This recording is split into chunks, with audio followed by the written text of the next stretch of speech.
Atomi'nin işleri çok iyi gidiyor. Bunun bir nedeni var. İşlerinin çok iyi gitmesinin nedeni çok basit. Çünkü ilkelerimize sadık kalıyoruz.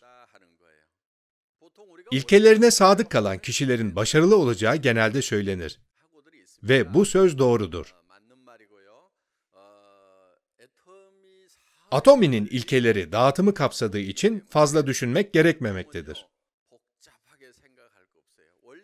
İlkeleri daima çok basittir. Su yüksek bir yerden alçak bir yere akar, değil mi? Dağıtım da buna benzer şekilde iyi ürünleri düşük fiyatla satmaktır. Bunu yaparsanız dağıtım başarılı olur. Bir restoranın yemekleri lezzetliyse, temizse ve fiyatları pahalı değilse o restoran iş yapar. Böylece ilkelerinize sadık kalırsanız dağıtım başarılı olur. Tek yapmanız gereken şey, ürünleri düşük fiyatla satmak ve en iyi kalite ürünleri seçmek için bir yol bulmaktır. Buna işletme biliminde seçme ve odaklanma adı verilmektedir. Esas olarak harika ürünler bulmanın en iyi yolunu belirleyerek ilkelerimizi arıyor ve odaklanıyoruz. Ürünleri seçerken en yüksek kaliteli olanları seçmeye önem veriyoruz.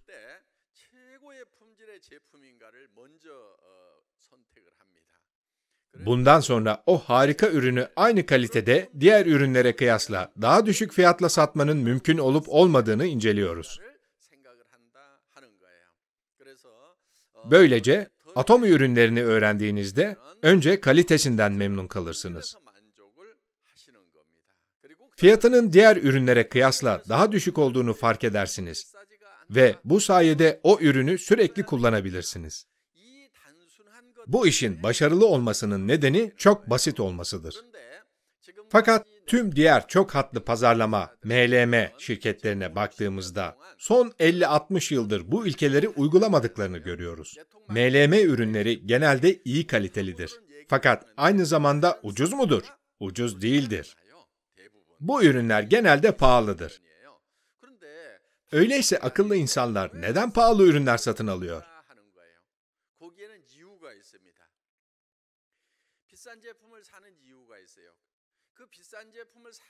Bu insanlar pahalı ürünleri satın aldıkları için MLM bir sosyal problem sayılıyor.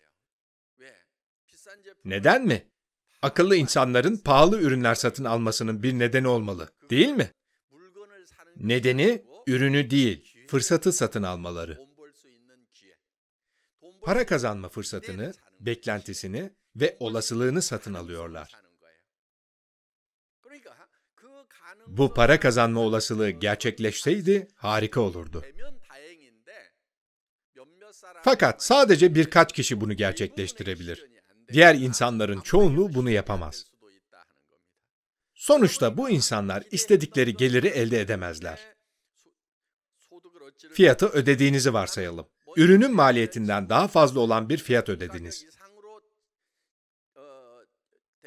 Beklediğiniz kârı elde edemezseniz zarar ettiğinizi söylersiniz.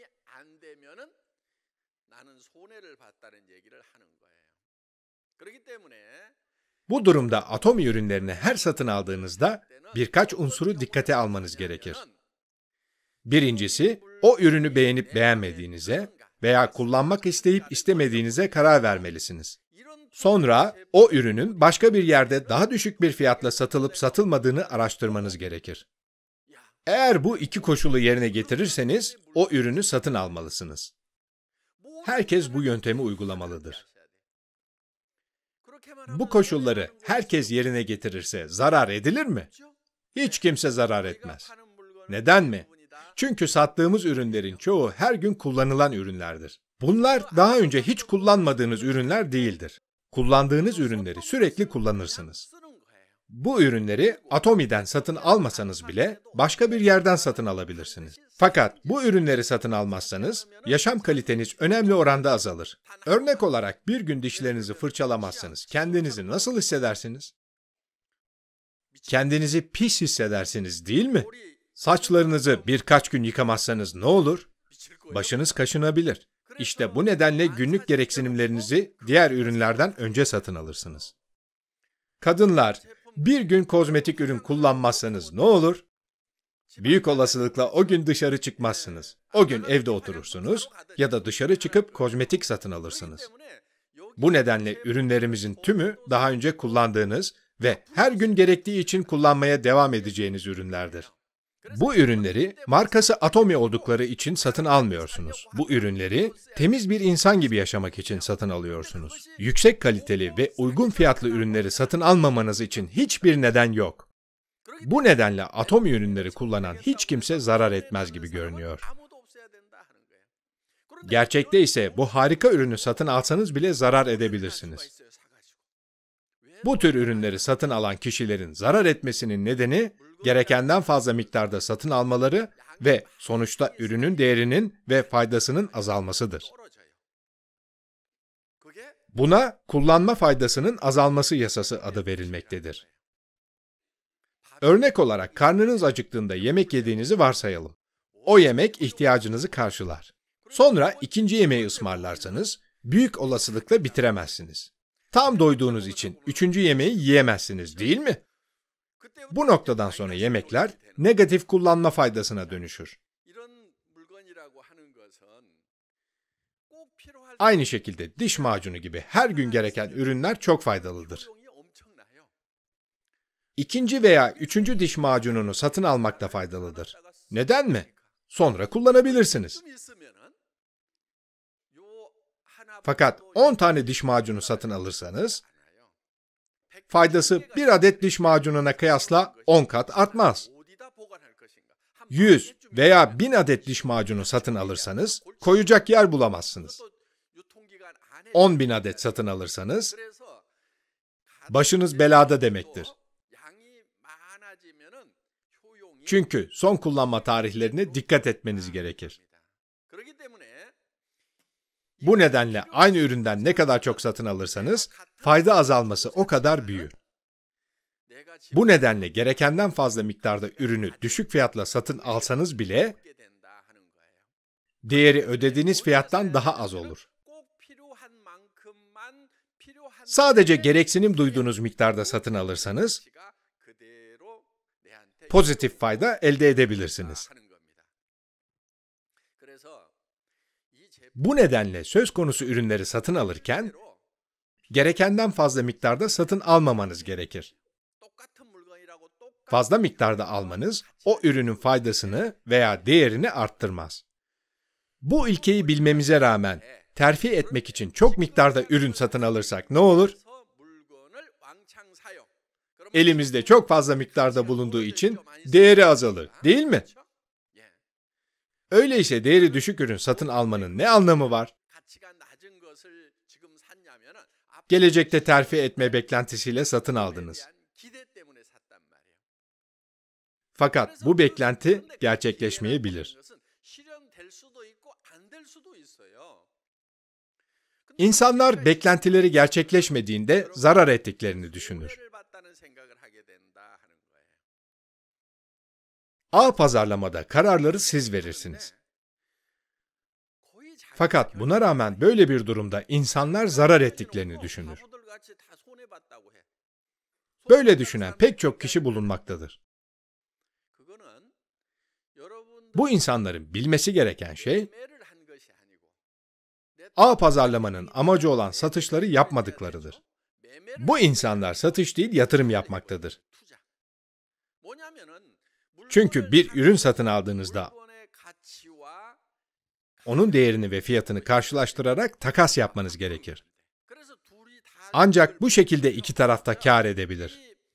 Diyelim ki, bir diş macununun fiyatı 2.90 Amerikan doları ve onu satın almak 2.90 Amerikan dolarının cebimizde kalmasından daha kârlı. Fiyatı 4 Amerikan doları olsa bile satın alacaktınız. Öyleyse bu ürünü 2.90 Amerikan doları fiyatla satın alırsanız ne kadar kar elde edersiniz? 1.10 Amerikan doları kar elde edersiniz, değil mi? Bu nedenle o ürünü kar sağlamak için satın alırsınız. Buna tüketici için fayda ilkesi adı verilir. Öyleyse üreticiler neden böyle satışlar yapar? Onlar açısından ürettikleri ürünleri depoda tutmak yerine paraya çevirmek daha faydalıdır. Neden mi? Çünkü o ürünü 2.90 Amerikan dolarından daha az bir maliyetle ürettiler. Bu nedenle üreticiler kar elde ederler. Tüm bunlar karşılıklı fayda ilkesine uygundur. Ağ pazarlama sektörünün ise benzersiz bir özelliği vardır. Bazı insanlar ürün satın alarak bir rütbeye yükselmek ve o rütbenin gelirini elde etmek ister. Fakat o rütbeyi veya beklenen kârı elde etmek kadar elde edememek de olasıdır. Bu nedenle fazla ürün satın almak satış değil, yatırımdır. Çünkü kar getirecek veya getirmeyecek ürünler satın almış olursunuz. Bu nedenle ağ pazarlama işi yaparken yatırım yapmamalısınız. Onun yerine sadece gereksinim duyduğunuz miktarı satın almalısınız. Bu durumda zarar etmezsiniz. Sizce satılırlar mı? Yoksa satılmazlar mı? Bu özelliği başkalarına anlatırsanız satılırlar. Öyleyse neden bazı insanlar Atomi diş macunu veya şampuanı satın almıyor? Bunun nedeni çok basit. Çünkü bu harika ve ucuz ürünleri bilmiyorlar. Bu ürünleri kullandıktan sonra nasıl buldunuz? Başka bir ürün kullanmanız artık gerekmiyor, değil mi? O ürünü satın almaya ve kullanmaya devam edeceksiniz. Atomi'de üyelik sürdürme ücreti yok. Mastership rütbesine yükselmek veya komisyon kazanmak için belirli bir miktar ürün satın almanız gerekmiyor. Bu ne anlama geliyor? Bu ürünleri kendi değerlerine göre satıyorsunuz. Diş macunu satan tek şirket biz değiliz. Bu ürün indirimli dükkanlarda, katlı mağazalarda ve süpermarketlerde de satılıyor. Peki neden o dükkanlardan satın almıyorsunuz? Aradaki fark ne? Atomi ürünleri kullanıyorsunuz, değil mi? Öyleyse neden başka bir yerden diş macunu satın almıyorsunuz ve sadece Atomi diş macunu kullanıyorsunuz? Belli bir miktarda satın almanız gerektiği için mi? Hayır, kalitesi harika olduğu için. Bazen seyahate çıkarken bavuluma Atomi diş macunu koymayı unutuyorum. Bu nedenle kaldığım otelde satılan diş macununu kullanıyorum. Yine de otelde bulunan diş macununu kullanmaktan hoşlanmıyorum. Kendi kendime nasıl oldu da unuttum diye soruyorum. Ve seyahatim boyunca kendimi keyifsiz hissediyorum. Bunun nedeni o diş macununun çok kaliteli olması. Aslında ürünlerimizin tümü çok kaliteli. Otel odalarında ücretsiz şampuanlar bulunur. Bunların çoğu ünlü markaların ürünleridir. Fakat ben daha ucuz Atomi ürünlerini tercih ediyorum. Seyahate çıkarken yanıma birkaç paket Atomi ürünü alıyorum. Ve otele gelip odama girer girmez bunları banyoda yan yana diziyorum. Neden mi? Çünkü çok kaliteliler. Diğer ürünlerin ağır bir kokusu var. Hiç beğenmiyorum. Bu nedenle seyahate çıkarken mutlaka yanıma Atomi ürünleri alıyorum. Bunu yapmamın birinci ve en büyük nedeni kalitesinden memnun kalmam. Ayrıca bu ürünler çok ucuz. Liderler de sizin gibi bu ürünleri satın alıyor. Çünkü kalitesini beğeniyorlar.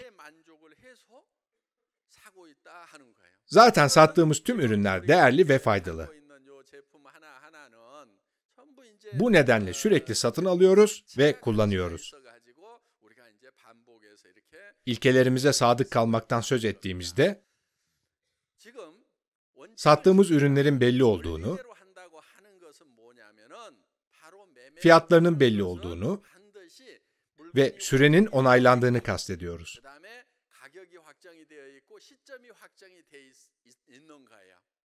Bu nedenle bir şeye kar beklentisiyle yatırım yapmıyorsunuz. Örneğin, tanıdığınız bir kişi, usta rütbesine yükselmek için ürün satın almanızı söylerse, bu fikre karşı çıkmanız gerekir. İtiraz edin ve o kişiye kulak vermeyin. Cesaret bu demektir. O kişiye, ben böyle çalışmıyorum. Sadece ihtiyacım olan miktarı satın alıyorum. Ve çok sayıda tüketici bulmak için elimden geleni yaparak satışlarımı arttırıyorum. Bu sayede bulduğum tüketiciler benden sürekli ürün satın alıyor. Ve gelirim garantili oluyor demelisiniz. Sırf terfi etmek için çok sayıda ürün satın aldığınızı varsayalım. Terfi ikramiyesi kazansanız bile sonraki ay ne yapacaksınız? Büyük olasılıkla yorgun olacaksınız. Ve terfi edemeyeceksiniz. Bu kadar çalışmama rağmen zarar ettim diye düşüneceksiniz. Kendinizi bulacağınız durum bu olacak. Satışlarınızı arttırmanın tek yolu, ürünleri sizden sürekli satın alacak tüketiciler bulmanızdır. Atomi işinin temeli budur. Bu ilkeyi uygularsanız hiç kimse zarar etmez. Ve işleriniz giderek büyür. Dağıtım demek, sadece tüketiciler bulmak demektir. Tüketiciler bulduktan sonra hızla para kazanırsınız. Bunun bir nedeni vardır. 2 müşteri bulduğunuzda onlar da 2 müşteri bulur. Böylece 4 müşteri elde edilir. Sonra bu 8'e yükselir. Sonra da 16, 32, 64, 128 ve bunun gibi müşteriye yükselir. Bu şekilde devam ederseniz hızla para kazanırsınız. Tek başınıza 100 veya 200 tüketici bulmak yerine sadece birkaç tane tüketici bulmanız yeterlidir. Onlar da başkalarını bulacaktır. Sistem bu şekilde işlediği için büyüme hızlı olur. Ve sonuçta hızlı para kazanırsınız. İşte bu nedenle ilkeleri bilmeniz gerekiyor. Bu noktada akıllı kişiler, öyleyse birkaç tüketici bulursam bu iş olur diye düşünecektir. Böyle düşünüyorsanız akıllısınız demektir. Fakat STM rütbesine yükselmek için binlerce tüketici bulmam gerekiyor. Oysa ben sadece birkaç kişi tanıyorum. Aklıma sadece 5 kişi geliyorsa bu kadar çok tüketiciyi nereden bulacağım diye düşünürseniz çok akıllı değilsiniz demektir. Öğrenciyken yüksek notlar almış olsanız bile çok akıllı değilsiniz demektir. Okulda iyi notlar almış veya iyi bir üniversiteye gitmiş olmanız gerekmiyor. Eğer sadece başkalarını bulacak kişiler bulmam gerekiyor veya akıllı olmayabilirim fakat benden daha akıllı kişiler bulabilirim veya biraz akıllı olabilirim fakat çok sayıda daha akıllı kişi bulabilirim diye düşünürseniz çok akıllısınız demektir. Neden akıllısınız? Çünkü bu şekilde düşünen kişiler başarı kazanırlar.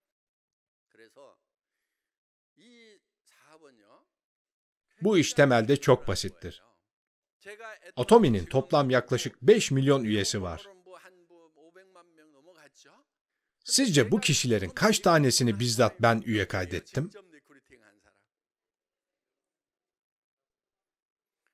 17 tanesini mi? Hayır.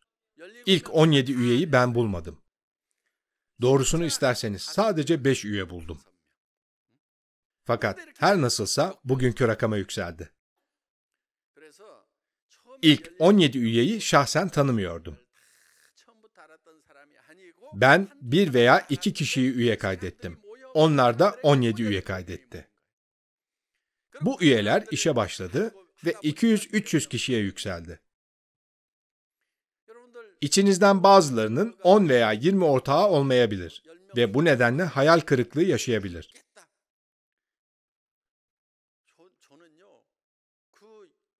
Daha sadece 17 üye varken, onlara Atomi'nin bir gün global bir şirket olacağını söylüyordum. Bunu daha o zamanlar söylüyordum. Atomi, Amerika Birleşik Devletleri, Kanada ve Japonya'ya açıldı. Fakat bu uzun bir süreçte gerçekleşti. Royal Club üyeleri her ay o ülkelere gittiler. Kollardan endişelenmediler. Birleşik kalbin süper sinerjisi ilkesini dikkate alarak seminerler verdiler. Sonuç ortada. Amerika Birleşik Devletleri'nde seminerlere çok sayıda kişi geliyor. Japonya'da bir seminere yaklaşık 1000 kişi geldi. Bu sayı Japonya için alışılmadık bir durumdu. Bu seminerlere çok sayıda kişi katılıyor. Böylece Atomi işi Amerika Birleşik Devletleri, Kanada ve Japonya'da ivme kazanmaya başladı. Japonya'ya gittiğimde bir ağ pazarlama dergisinde Atomi hakkında bir makale yayınlandığını gördüm. Bir gazeteci her nasılsa bizi öğrenmiş ve hakkımızda yazı yazmıştı. Doğal olarak bir Kore dergisinde yayınlanmış bir makaleyi yayınlayabilirdi. Fakat Atomi'nin hızla büyüdüğünü anlayan bir makaleyi kendileri yazmıştı. Japon dergisinde yayınlanan makale böyleydi. Tayvan'da aylık toplam satış hacmi şimdiden 6 milyon dolara yükseldi. Kore'de bile yılın ilk yarısında %40 olan büyüme oranımız sayesinde bir numaraya yükselmenin eşiğindeyiz. Kamboçya'dan başlayarak Vietnam, Malezya, Tayland ve Filipinlere de açılacağız. Yani büyüme oranımız daha da artacak. Fakat tüm bu açılmalarla bile ana eylem planımızı henüz başlatmadık. Girmediğimiz 3 büyük pazar daha var. Bu pazarlar Çin, Hindistan ve Güney Amerika. Bu 3 büyük pazarı dikkate alırsak, henüz hedefimizin %10'una bile erişmemiş oluyoruz. Bu pazarları dikkate alırsak, Atomi'nin gelecekte çok hızlı büyümesi büyük bir olasılık. Daha çok tüketici bulmak için sürekli elinizden gelen çabayı gösterirseniz, Atomi ile birlikte başarı kazanabilirsiniz. Bazılarınız, hiç Hindistan'a gitmedim. Akrabalarımın hiçbirinin Hindistan'da tanıdığı yok. Meksika'da konuşulan dili bilmiyorum. Brezilya hakkında hiçbir şey bilmiyorum. Bu pazarların benimle ne ilgisi var diye düşünebilir. Böyle düşünüyorsanız, öğrenciyken akıllı fakat hayatta aptal olan kişilerden birisiniz demektir. Peki kimler akıllıdır? Annem hiç okula gitmemişti. Fakat çok akıllıydı. Bu iş olacak dediği zamanlar o iş olurdu. Bu mümkün değil dediği zamanlar o iş olmazdı. Hiç öğrenim görmeseniz bile,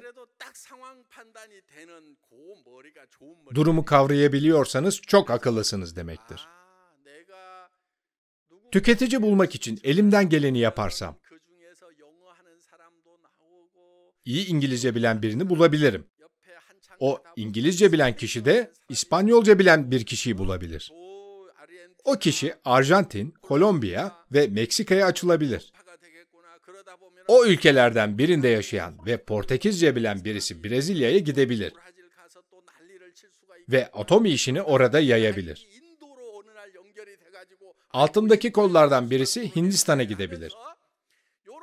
Ve o ülkeden de komisyon kazanabilirim diye düşünürseniz, çok akıllı bir insansınız demektir. Öğrenim görmediğiniz veya okulda başarılı olmadığınız için halen zor bir hayat yaşıyor olabilirsiniz. İyi öğrenim görmüş kişilerin her şeye sahip olduğu bir dünyada yaşıyoruz.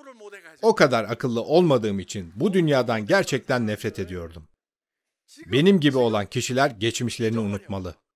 Çünkü Atomi işi için iyi öğrenci olmak gerekmiyor. Ben de iyi bir öğrenci değildim.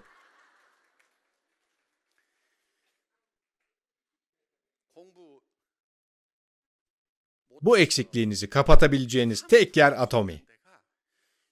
Neden? Çünkü öğrenim görmemiş olsanız bile bu diş macununu kullandım. Harika bir ürün diyebilirsiniz, değil mi? İnsanlar size o ürünün fiyatını sorduklarında söyleyin. Üye olmaları için tek gereken şey bu. Sadece bunu yapmanız yeterli. Başka hiçbir şey yapmanız gerekmiyor. Atomi işinde daha başarılı olmak için ne yapmalısınız? Birisine aynı şeyi söyleyin. Sonra başka bir kişiye söyleyin. O başka kişiye söyledikten sonra başka bir kişiyle konuşun. Satın almazlarsa dolaşmaya devam edin.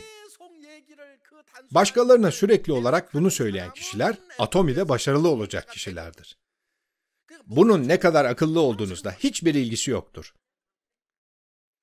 Akıllı kişiler nedense etiketlere bakma ve onları analiz etme eğilimindedir. İş bitirmekte o kadar başarılı değillerdir. Eğer bir ürünü kullanırsanız ve ne kadar iyi olduğunu başkalarına anlatabilirseniz, bu işi iyi yapabilirsiniz. Atomi işi yaparken inceleme yapmanız gerekmez. İnsanlar ancak başkalarıyla konuşmaya korkuyorlarsa bir ürünü incelerler. Böylece o ürünü incelemekten başka bir şey yapmazlar. Neden bahsedeceğinizi bilmeseniz bile konuşun. Çünkü gelişmenize yardım eder. Pratik yaparak kendinizi geliştirebilirsiniz. İnsanları gözünüzde çok büyütmemeniz de gerekir. Satın almayı reddederlerse ne yaparım diye düşünmeyin. Bundan endişelenmeyin. Dışarıda o kadar çok insan var ki. Dünya insanlarla dolu, değil mi? İnsanlarla konuşma pratiği yapın. Söylediğiniz bir şeyden ötürü satın almayı reddederlerse, yanlarından ayrılın ve devam edin. Bir sonraki kişiye de bunu yapın. Ürünü beğenmezse devam edin. Bir sonraki kişide başarılı olabilirsiniz. Ne kadar aptal olursanız olun, 10 veya 20 kişiyle konuştuktan sonra ustalaşırsınız, değil mi? Elbette ki ustalaşırsınız. Ustalaşmazsanız 100 kişiyle konuşun. 100 kişi de başarısız olduktan sonra bile daha milyonlarca insan var. Onun için endişelenmeyin. Ayrıca ne söyleyeceğinizi düşünüp de endişelenmeyin. Endişelenmek yerine konuşmanız gerekiyor. Pratik yapıyormuş gibi konuşun ve sonra o kişinin yanından ayrılın. Başarı kazandıktan sonra istediğiniz zaman o kişilere geri dönebilirsiniz. Bu kadar parayı kazanmak için ne yaptın diye sorarlarsa, diş macunu hakkında bilgi vermek için çaba gösterdiğinizi, sonra da başarılı olduğunuzu anlatabilirsiniz. Bu durumda o kişi biraz akıllı kişilerin bile bu işi yapabileceğini anlayacak ve cesaret kazanacaktır. Bu yöntem, üye toplamanın temelidir. Başlangıçtan itibaren iyi konuşabilseydiniz, insanlar, bu işi yapmak için demek bu kadar iyi konuşmak gerekiyor diye düşünür ve bu işe girmezlerdi. Başlangıçta sadece konuşursanız ve daha sonra para kazanırsanız, insanlar, bu kişi bu kadar başarılı olduysa ben de başarılı olabilirim diye düşünür. İş yapmanın en iyi yolu nasıl yapabiliyorsanız o şekilde yapmaktır. Ne demek istediğimi anlıyor musunuz? Bazı insanlarla konuşmayı kesmeye de hazır olmalısınız. Çünkü daha milyonlarca insan var. Konuşmayı neden kesmediğinizi biliyor musunuz? Kesmiyorsunuz. Çünkü sadece tanıdığınız kişilerle konuşmak istiyorsunuz. Neden mi? Çünkü az sayıda insan tanıyorsunuz. Ve onlar bittiği zaman bu işin de biteceğini sanıyorsunuz. Bu şekilde düşünmek yerine yabancılarla konuşmalısınız. Çünkü ancak bu şekilde başarılı olabilirsiniz. Yabancılarla konuşmayı kesebilir misiniz? Çok daha kolaydır. İstediğiniz kadar pratik yapabilirsiniz.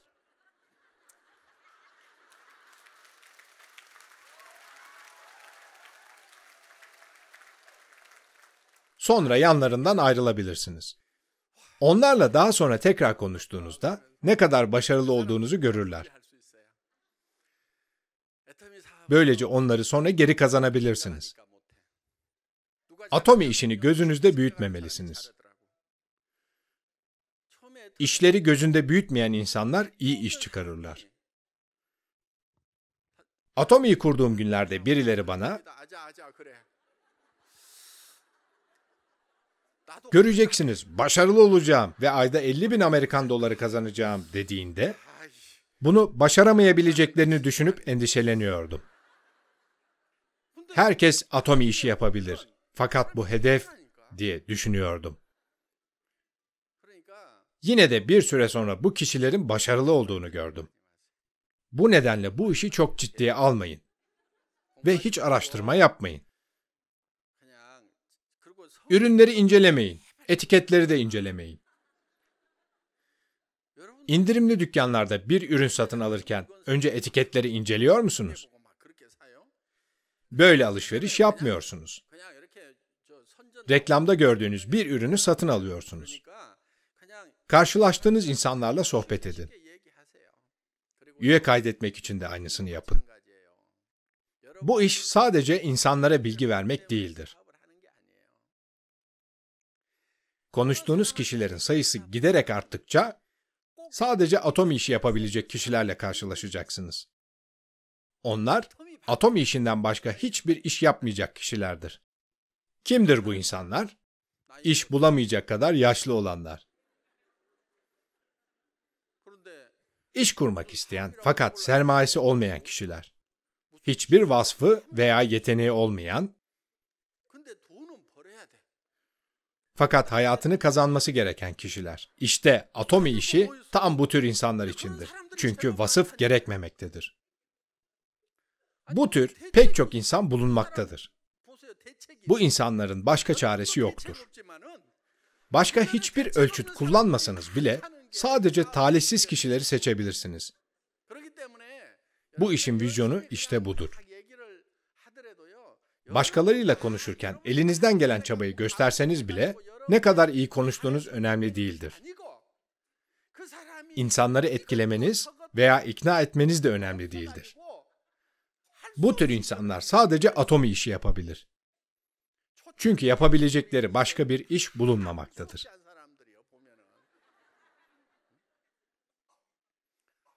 Tüm liderler başlangıçta yapacak başka bir işi olmayan kişilerdi. Ellerinden başka bir iş gelseydi Atomi işi yapmazlardı. Özel bir yetenekleri ya da sermayeleri yoktu. Seyahat edecek paraları olsaydı bu işi yapabilirlerdi. Fakat o bile yoktu. Sonuçta Atomi işinden başka yapabilecekleri bir iş yoktu. Diğer MLM şirketlerinde çalışmak için eğitim, set ve giriş ücreti ödemek gerekiyor. Fakat Atomi'de bunların hiçbiri gerekmediği için bu tür insanların yapabileceği tek şey ağ pazarlama işi.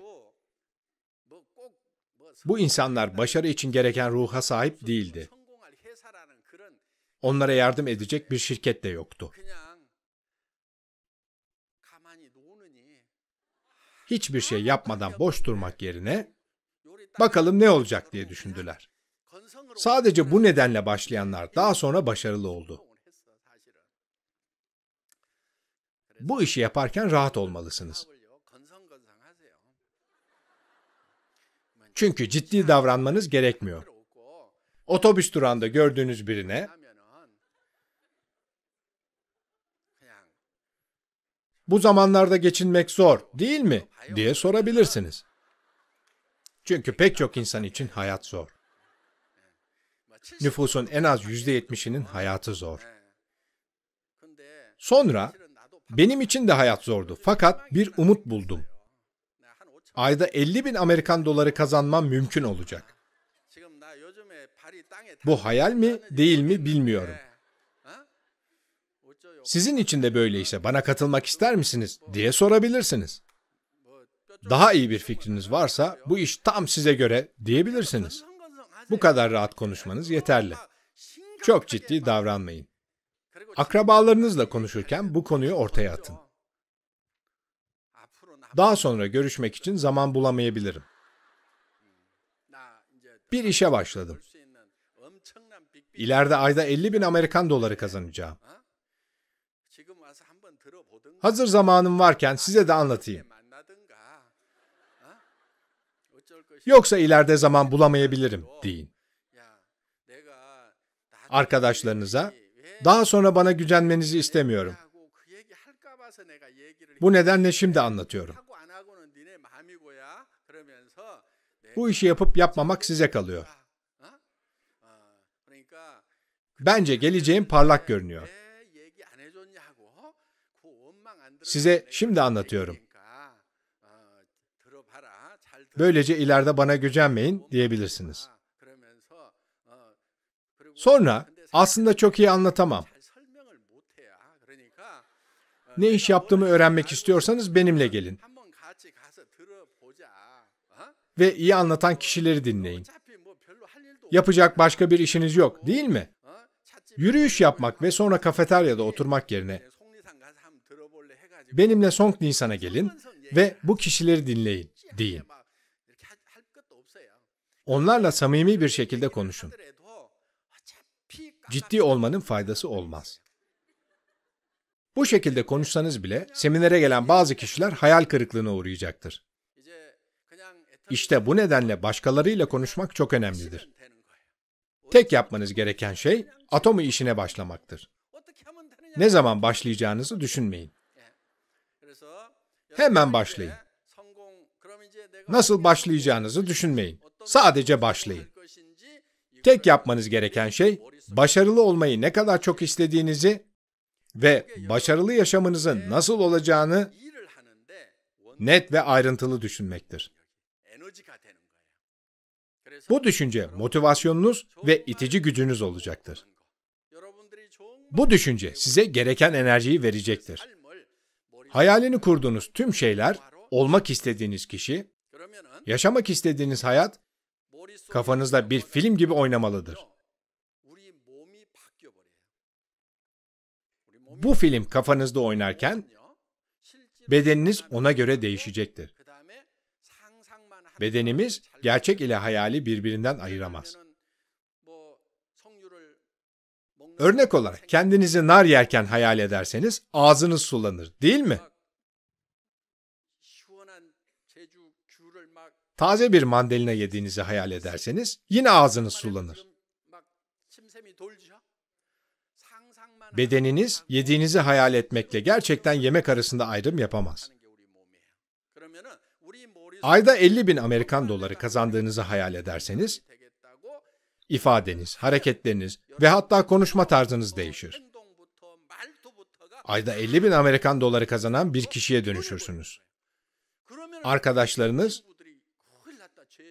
bu gerçekten ayda 50.000 Amerikan doları kazanırsa kıskançlıktan ölürüm diye düşünecek ve sizi takip edecektir.